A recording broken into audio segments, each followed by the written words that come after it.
Good morning, good afternoon, and good evening for all of our worldwide superstars in the Talent Tribe. My name is Frank Salas. I go by the name The Talented Mr. Salas. I'm the founder of the Talent Tribe, where I serve those with talent and transform them into thought leaders. As part of my service to the Talent Tribe, I bring super awesome thought leaders, expert and professionals to really give you a different perspective or a new perspective on how to conduct business offline, online, just give you some really cool swag. And today I'm very, very pleased to bring you to my favorite guest so far. We haven't even known each other too long, but we just vibe so well. She's a fellow realtor. And her name is Patricia Love. She is out in Bellevue, Washington, and she is known as the Rah Rah Realtor. Patricia, can you introduce yourself to the fine folk in the Talent Tribe? I certainly can, and I definitely had to put my little pom-poms out there because that's what I'm kind of known for. Hey, everybody. I am Patricia Love, and I'm actually the founder of lifescheerleader.com, along with rahrahrealestate.love, which is coming soon. And what I am is I mentor and I inspire real estate agents and small businesses to double and triple their income through referrals and a positive mindset. Yoo-hoo! That's what I do. And I work on high energy, and I just believe that you can do anything if you choose to. So I love that. I love that. How long have you been a real estate agent? Oh my God, did you have to bring that up? How long have you been an expert? 25 years I've been a real estate, but I've been a real estate agent for 25 years, but I've actually been an entrepreneur probably since I've been about 20 years old. Oh, so nice. I've been about 40 years plus that I've been actually an entrepreneur. I've never had a regular, real paycheck except for one time when I was a flight attendant for a few years. Oh, nice. Yeah. That's not a bad job to have. No, it was a lot of fun, but I had inspirations and bigger goals at the time. You know how we are in our 20s. We have lofty goals, we have lofty stuff, and I just didn't see myself being I guess I could say now, a 64-year-old flight attendant. I just couldn't see it, and I'm glad I didn't do that. That's crazy.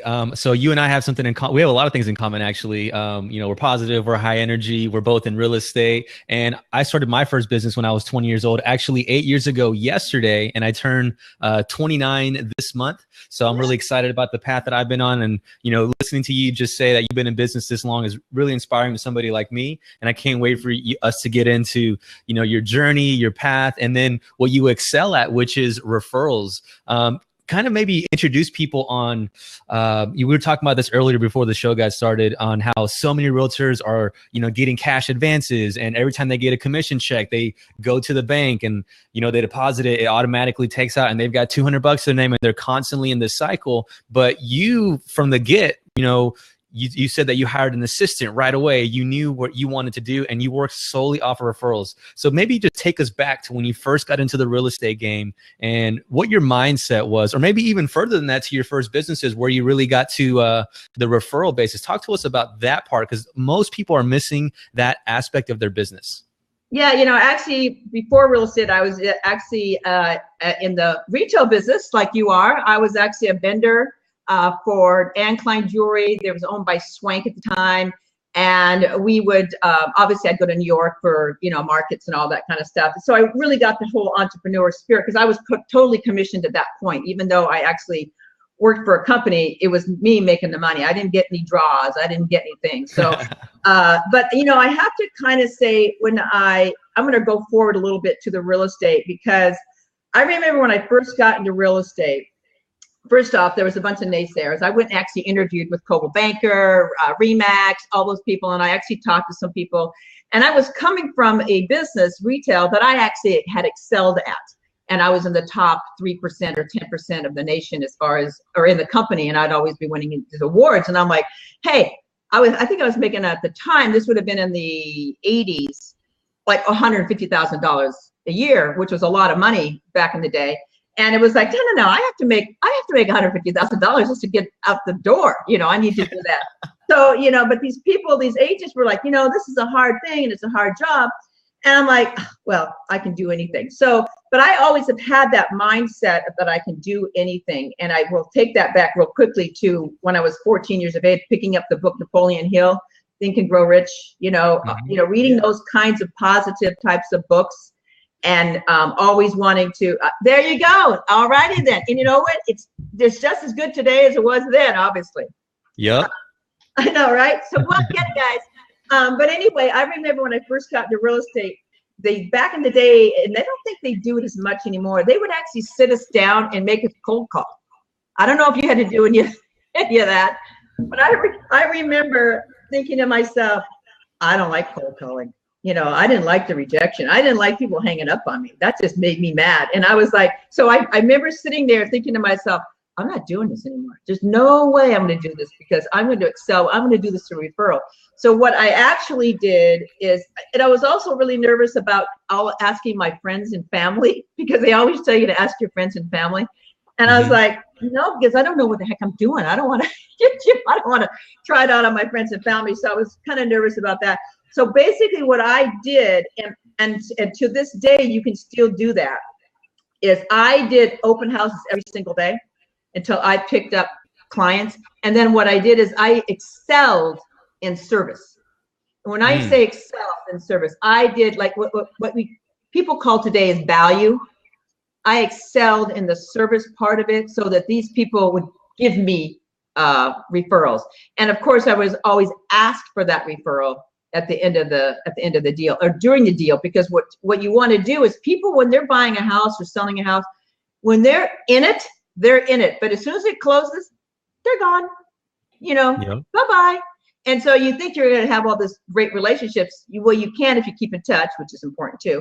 But you need to ask for the referral prior. So since that first deal, I asked for referrals, and it just went from there. So I don't have to this day, even during the times of when the economy and the real estate went completely down, the tubes, I was still making money, because I was still getting referrals.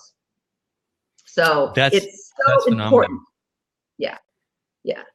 And I love how you said that you come from a service background. And one of the things that I teach is, give value, serve, and then ask for business. And yes. I was brought up by a bunch of old school realtors who came up in the 1940s, the 1950s, and the 1960s, before cell phones, before MLS, before fax machines, when they were telling me they had to go look at listings with like papers, and they had the value. Yeah. And yeah, exactly. And so you actually had value. But these days, as realtors, anybody can go on this and use my Remax app, or the Keller Williams app is really good too. And the Coldwell Banker, I believe, is getting an app, and the MLS. And Redfin's a great app too. I mean, honestly, it's not my most favorite, but it's a great app. Right. And there's all this information that's out there. So it's, to most realtors that I speak to, I'm 28, all the realtors who are millennials my age are like, oh, it's so hard. Everybody has the information. I was like, it's not hard to give value. Everyone has a really shitty attitude like you guys do about it. And you can just excel by putting yourself out there. So I want to just point that out to the talent tribe and all my superstars that are listening to this broadcast. And can you maybe go a little bit further into the service aspect? What does service really mean? Yes. Service is just really going the extra mile and a half, not just the extra mile, the mile and a half. I believe in, and I know everybody knows and have heard this over the years, I believe in the Nordstrom way. The Nordstrom way is service. They take returns, they do it. You own stuff. And I remember you mentioned something in a broadcast we had where you did something, you ended up buying a horse padlock or something like that because you made a mistake. So it's basically owning your shit, you might say. So owning your stuff that's going on. But when I say a service, I mean you just don't show them a house. You don't just open the door. Especially today in the social media and the apps, everybody can look at houses all day long. What they want to call you for is your expertise in the area, and your expertise in negotiation, and your expertise as being a resource for everything else. My goal from day one was to make sure at the time I was on their speed dial. You need something about real estate, and I would tell them that. And I set people up immediately, like, I'm going to do such great service that you're going to put me on your speed dial for anything real estate. And if I don't know something, by George, I'm going to find it out. I'm going to take care of it. I'm going to find it. And so since then, people, they say, hey, let's just call Patricia. She'll tell us. And even though I may not be getting a deal at that time from them, doesn't matter. They may ask me about something and I'll like, hey, no problem. I'll get myself or my team on it. We'll take care of it. And I get an answer back to them. And that is already sets in their mind that, wow, that's my go-to girl for real estate. So that's how I've done it. And I continue to do it that way. And in fact, even the team that I put together now, and I still work with people, but they have to have the same ethic, the same service, the same thing, because my name is on the team. And so I want to make sure that I kind of have my pulse on everything, because it's really, really important to do that. But yes, that's to me service, not the extra mile. It's the extra mile and a half or two. Yeah, I love that. And it's always lonely on the extra mile. It's even more lonely on the extra mile and a half, and it's desolate in the second mile. You know, there's nobody there, and you're going to get like you established an entire lifelong business because of that one deal. You weren't thinking about new business. You weren't thinking about upselling them. You were thinking about serving them. And as you were serving them and the deal's about to finish up and wrap up before it closed, you then asked them for their referrals and you got them, and you just did the same thing. You just focused on the people that were most interested in you. And part of what I teach in the Talent Tribe is you don't need an email list. And I know everyone just had a heart attack because, oh my God, yes, you do. And I want to say, if you're making on social media more than $10,000 a month for the last 3 to 6 months, yes, you need an email list. But if you're just getting started, which most people who are in the Talent Tribe are emerging online entrepreneurs, you want to just focus on the people that are in your tribe and just narrow down the ones that are really focused and hyper engaged into what it is that you're doing, and just serve them like crazy, and everything else would work itself out. I want to go ahead. Yeah. Go ahead. I want to go ahead and zoom in real quick on when you said something that I really picked up and my ears perked up. You said you want to be a resource. In the real estate business, or just in general, how can you be a resource to people? Because things right now are so easily found by our best friends in their hands 24/7. Well, see, that's the thing. I actually, Googling takes time. Okay. Mm-hmm. And there's some people that automatically like to research, right? There's some people that will always do that. But I let them know, like, hey, let me do that work for you. You don't need to do that. You've got other things to do. You got family to take care of. You got stuff to handle. Let me find out that a good handyman. Let me send you 3 referrals for a handyman. Let me send you some contractors. Let me a painter. Let me find out what that house is down the road. Yes, you can find out about it, but I don't want you to think that you have to. I want to be your lawyer. I want to be the one you call. You know, it basically, and it really works because, you know, people, time is money. But that's my job, is to serve these people, because by doing this, when I do this, I get money. You know, it may not be that day, but I know I'm going to get it down the line from that particular person. And the other thing is, and I want to make this a point too, as far as service, I don't set a time limit when they have to purchase a house. There's some agents out there that go, oh my God, they haven't bought a house in 3 months. I've actually had people I've worked with for a year, but then they also bought a $2 million house. And they also referred me to 3 other people in the meantime while they were looking. So you got to look at the big picture of things.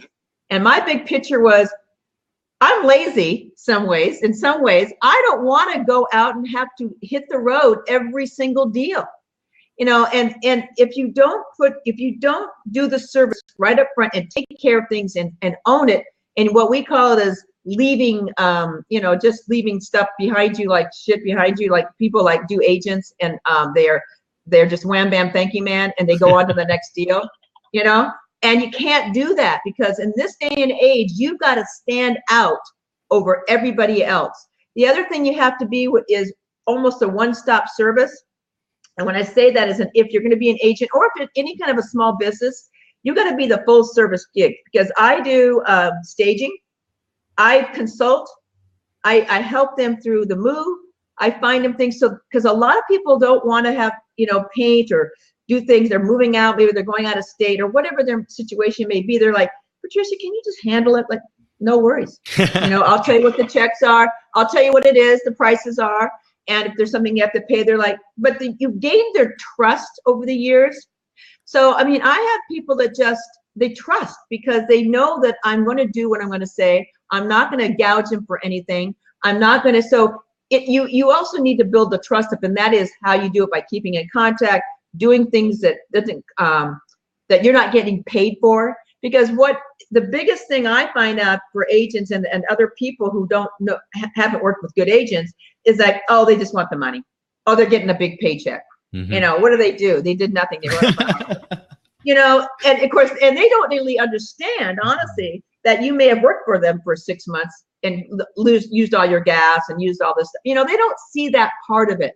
And you can't get all upset about it because it's just the way it is. Yeah. So you just have to be the best you can be, serve and be one-stop service. And I'm telling you, you can make, you know, not only, it depends on where you're from and how many transactions. I know you have to do like a lot of transactions in Austin. You know, we have to do a little bit less here.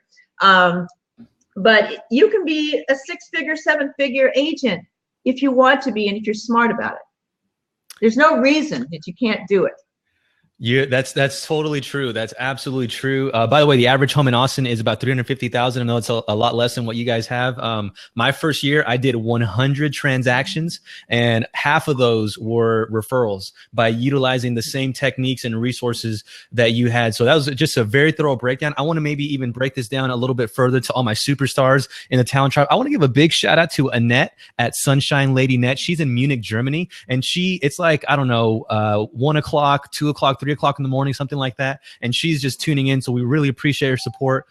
We got my boy James out in San Antonio, Shan Chicago out in Chicago. We got Jennifer Bailey in the UK. It's about 6 o'clock over there. And then I don't know exactly where Tamira Corporal is, but want to give a big shout out to her for everybody that's supporting here on the Talent Tribe. So one thing that you said is you are a real estate agent, but you also do staging, consulting, and so on and so forth. And so for me, in my, I do the same thing in my real estate practice. I also have the connections for hard money lenders, appraisals, inspectors. I'm sure, you know, and every realtor has that, and you should. But for those of us, right.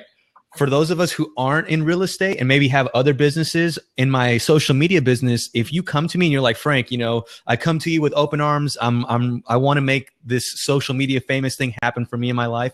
I have branding people. I have logo people. I have my outsourcing company. Like, I have it all. You just say, are you ready to handle this part of your life? And if you say yes, I say, cool.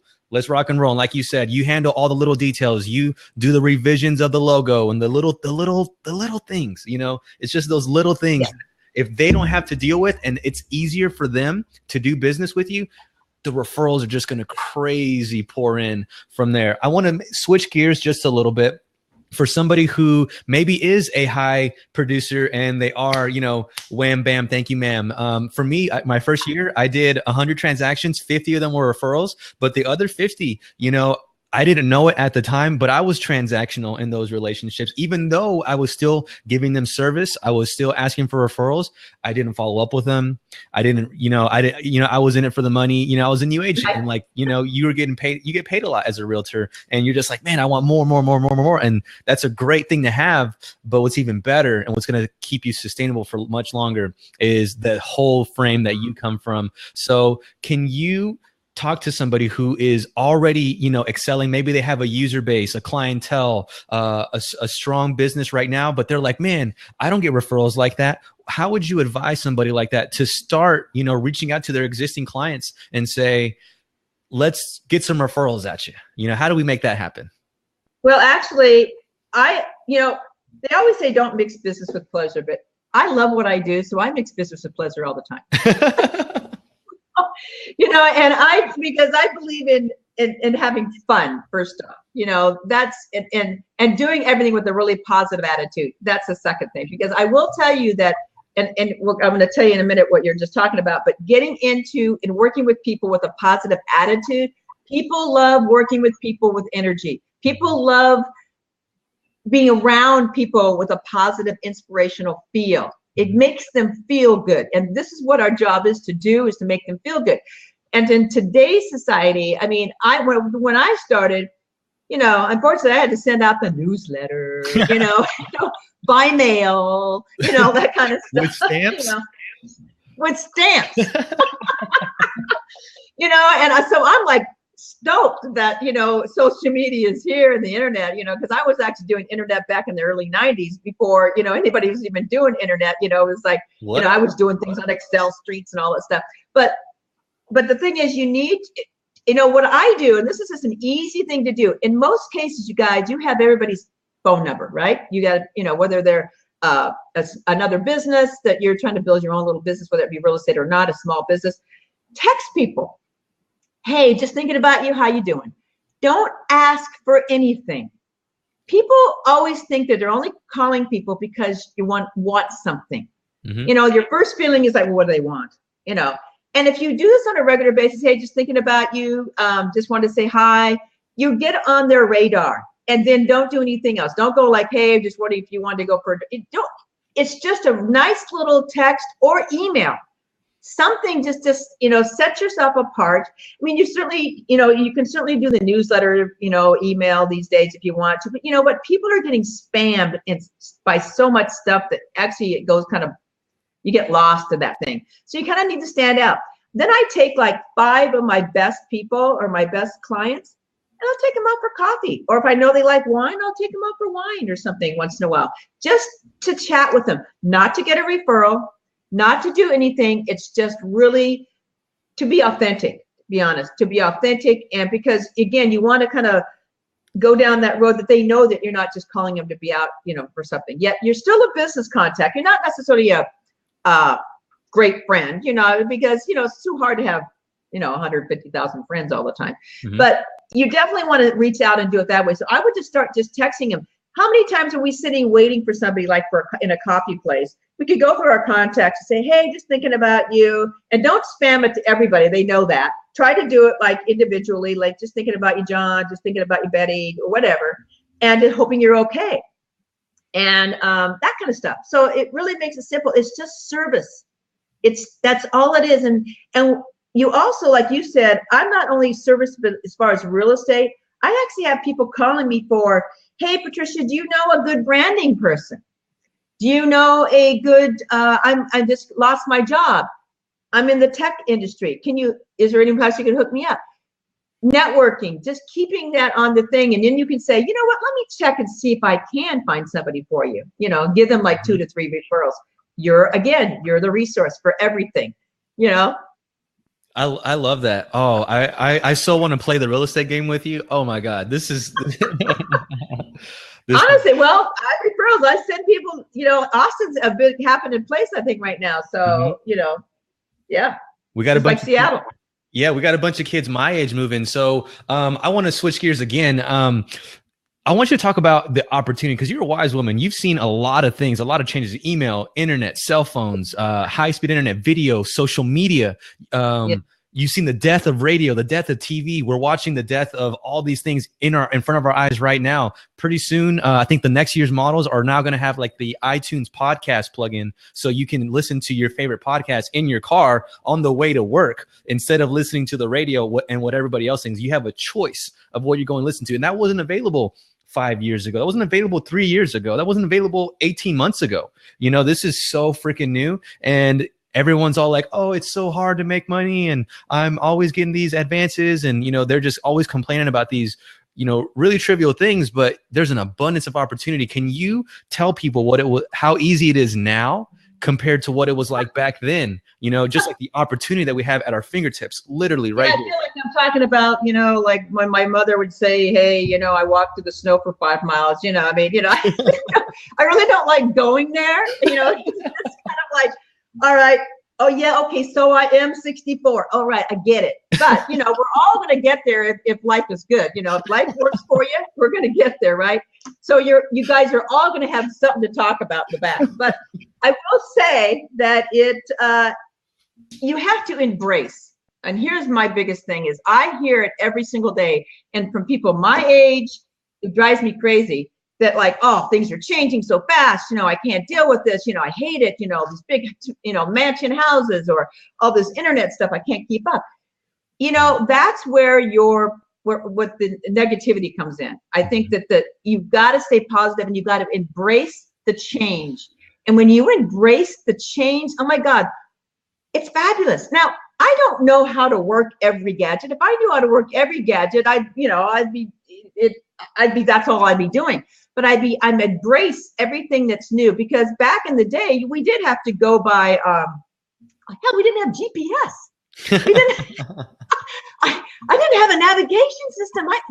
In driving around, I had to actually go get a book and see where they were and make a line of how to get there. The maps go. So, so you just don't realize that people today, it's so awesome to be in this. And so you can actually use this to your best interest and be the best at what you can do. Social media is the best thing that's ever happened. Internet, pretty soon, Frank, we're going to not even have iPods. We're going to be seeing them through our little eyelid or something. We'll just blink, or we'll blink and we're going to be someplace. I wish I was going to be around when we beam me up, Scotty. I totally wish, and maybe it'll happen. I totally. So it's really, I got to tell you that change is the hardest thing for anybody, whether it's moving in real estate, change, whether it's hearing something that maybe you don't like about your business that maybe you should change, but you're so stuck and stubborn that you don't want to change. I got to tell you that change, if you can embrace change, the world will completely open up to you, and also leave the ego at the door. And if you can do that and just embrace it, whether you're doing a small business and learning new things and taking on all the new technology and all this stuff and using it for your benefit, you're going to make your life easier, first off, because now we can travel all over the world and still be in business. How cool is that? That's amazing. Yeah. In my generation, we call that being a digital nomad. And that's kind of like, yeah. You know what? I just learned that yesterday. This is, I think I had heard about it. And when you had somebody on 2 days ago, Jessica from the Princess to Pauper to Princess, she said she was a thrift nomad. And I'm like, I love that. I'm going to be a real estate nomad. You can. I spent, so it's currently July 2nd of 2016. I spent January, February, and March in the Philippines, and I was still generating leads for my RE/MAX practice and referring out to the younger agents in my office. And because I was generating the leads, I had to get a much favorable split. So I'm not yet a broker. I've only been in the business for 3 years. And in Texas, you have to be an agent for 4 years so you can become a broker. So I'm kind of like an associate broker. We worked it out all through RE/MAX. It's all legit on the up and up, but I generate the lead and I refer out. So you can absolutely, truly be that. And then I'm with RE/MAX. We have a global network, and I have a global network of digital nomads. They all buy property. They rent it out on Airbnb. That's a whole separate course that we put out here in our talent tribe on how to invest in real estate and leverage Airbnb to create cash flow very, very rapidly. Yeah, and actually, people just don't realize how much money you can make off referrals. And I'm not sure anybody on your tribe, whether you're in real estate or whether you're in insurance or whether you're starting your own little business. I'm going to tell you, referral business, you can basically, if you really want to, do nothing, and you can make 6 figures easy. And for some people, that's a lot of money. And because I think what happens is they think, oh, that's only $1,000, referral fee, or they're only going to get $2,000 when you can actually make $10,000 or whatever. Let me tell you, all you probably did was, were you on an airplane and because everybody talks real estate, right? Everybody talks real estate or it's something, and you go, hey, you know what? I know somebody in Austin, Texas that you're moving there. Hello, and so let me refer you to that person. And if they want 2 referrals, sometimes I'll send them to 2 people because they can pick who they really want. You've basically done nothing. If they choose one of those, bam, you just made some money. And it's a business that if you're not embracing that, in addition to running around doing transactions and sitting and waiting for your buyers to show up and all that kind of stuff, you're missing the boat. So it's a great passive, in a way, a passive income. You have to send a referral form. Oh, gee, so don't negate it, guys. There's so much out there that you can make money at, and you just need to think about it, plan it, and be positive about it, and do it. That's awesome. That's the biggest thing, is starting. I think for most people, just start. You have choices, but people keep thinking, I'll do it tomorrow. Do it now. Start today.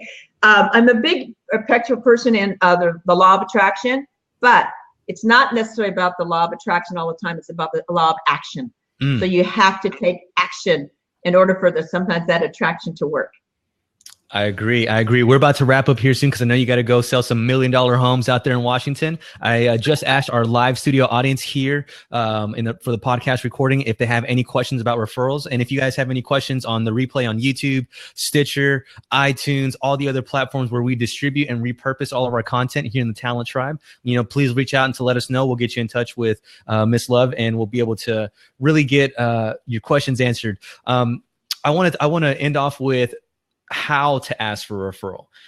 Most people have a fear or a stigma or some type of anxiety. For me, I get anxiety right here. That's why I go like this whenever I feel that. So some people get that feeling, like asking for sales or asking for whatever. And some people may have that with asking for referrals. What's the how-to? Like, give us some examples of, how to socially savvy on the cool ask for a referral. Okay, got it. Well, first off, asking for anything is kind of like doing something out of the box. It's kind of like the new live streaming. How many people are scared to live stream? How many people are scared to do videos because of the way they look? It's really, you're just you're not in your comfort zone. And sometimes it just takes a few times to get out of the comfort zone. And once you get out of it, now it becomes a new comfort zone. Mm-hmm. So it's really believing in yourself. First off, believing in yourself that you did a great job. And if you feel you did a great job, then it's your duty, to be honest with you, it's your duty to ask for referrals so that you can make sure their friends are taken care of. Because you don't want those people to be stuck with an agent that just drops them like a, trash and backs and never contacts them again or whatever. I actually have gotten so many referrals because of bad agents. So, it's cool. So the first thing I will tell you is ask them for the referral during the transaction. Like when you're out in the car and they've gotten to know you and you've given them some value and you feel like you're doing a good job. That's where they're in the flux of things. That's when you say, hey, you know what?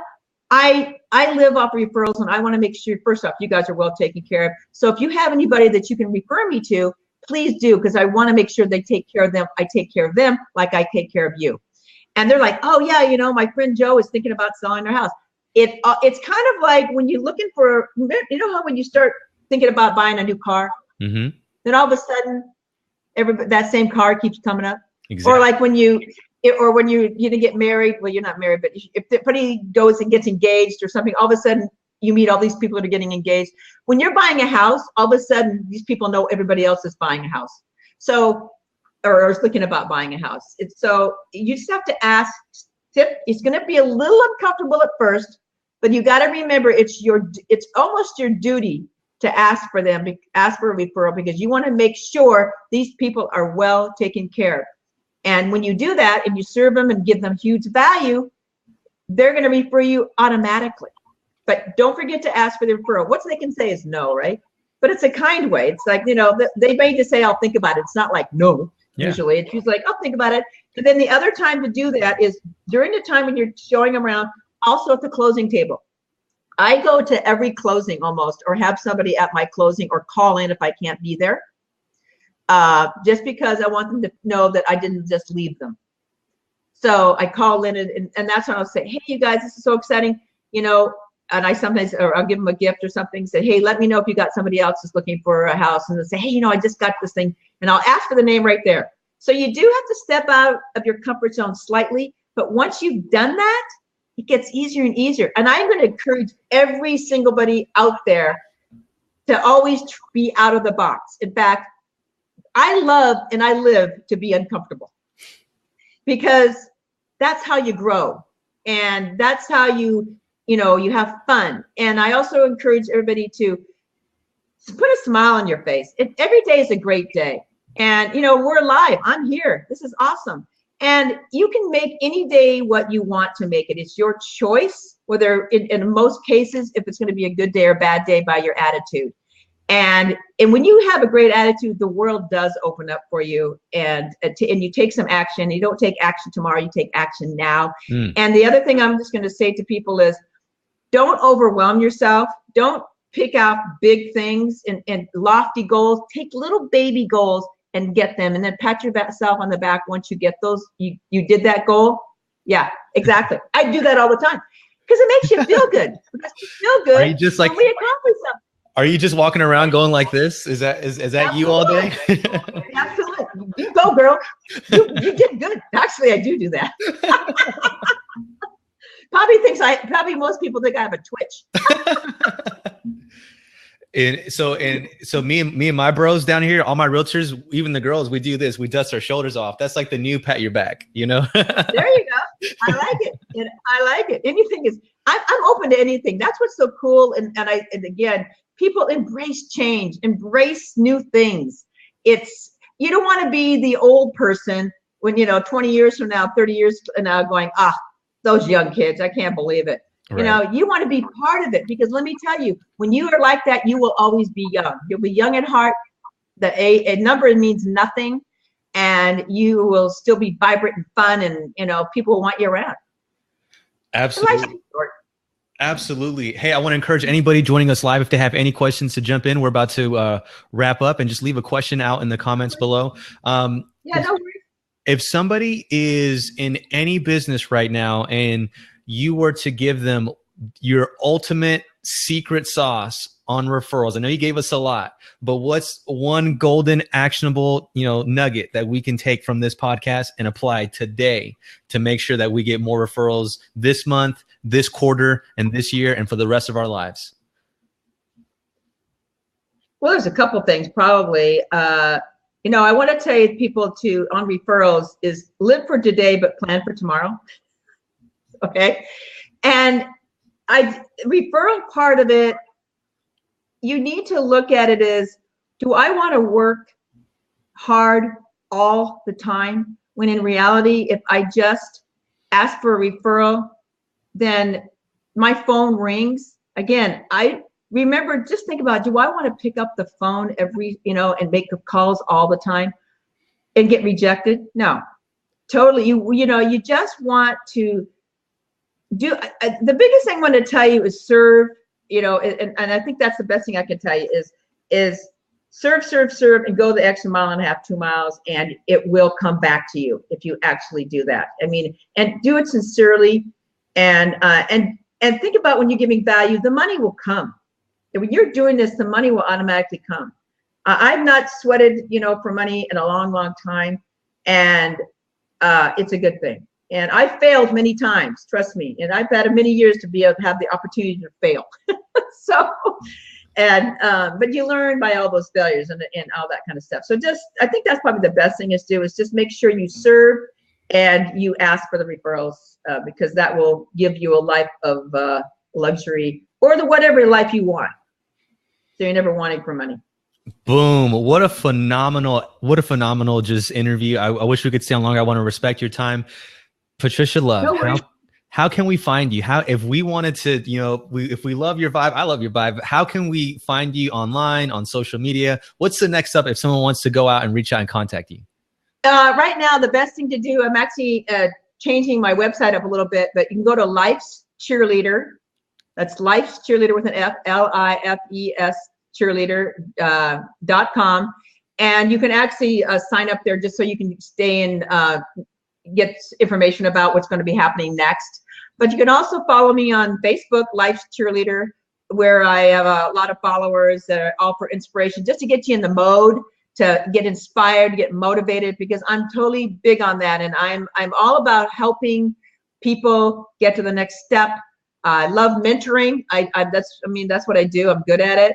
And I love seeing people succeed. That just makes my heart go, because it's thrilling when people are happy, and I want people to enjoy life. So that's the best way to get a hold of me. Or you can always email me too at lifescheerleader@gmail.com. I'm more than happy to answer any emails. Perfect. Well, Patricia Love, thank you so much for helping me serve the Talent Tribe. That was phenomenal stuff that you did. And if you want to be a part of the Talent Tribe and get exclusive interviews just like this, exclusive trainings, go to Facebook and search for Talent Tribe. We're a private Facebook group. And you can also go to bit.ly/talented one. We're going to include that in the show notes. And you can be part of the Talent Tribe, where I serve those with talent and transform them into thought leaders. Thank you so much for tuning in on this episode of Lifelong Cheerleaders Shares Secrets to Life-Changing Referrals. Yo! Yeah, yo!